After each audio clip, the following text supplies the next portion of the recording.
শুক্রবার রাতে বাংলাদেশে সফররত তুরস্কের পররাষ্ট্রমন্ত্রী হাকান ফিদানের সঙ্গে আলাদা বৈঠকে বসেন বাংলাদেশ জামায়াত ইসলামী এবং এনসিপির শীর্ষ নেতাদের সমন্বয়ে গঠিত প্রতিনিধি দল। রাজধানীর হোটেল ইন্টারকন্টিনেন্টালে অনুষ্ঠিত হয় তাদের বৈঠক।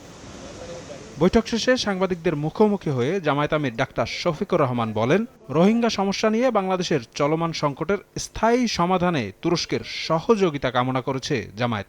দুই দেশের মধ্যে ব্যবসা বাণিজ্যের বিভিন্ন ক্ষেত্র নিয়ে আলোচনা করেছি, বিশেষ করে আমাদের চামড়া শিল্প, আমাদের পাট শিল্প, গার্মেন্ট শিল্প, আমাদের শিক্ষা, স্বাস্থ্য, ডিফেন্স ইন্ডাস্ট্রি, এই সমস্ত বিষয়ে আমরা ফ্রুটফুল আলোচনা করেছি। রোহিঙ্গা ক্রাইসিস নিয়ে বাংলাদেশ যে সমস্যার মধ্যে আছে, এটার একটা যৌক্তিক সমাধানের জন্য তারা যেন আন্তর্জাতিক উদ্যোগের অংশ হিসাবে এগিয়ে এসে তারা দায়িত্ব পালন করেন।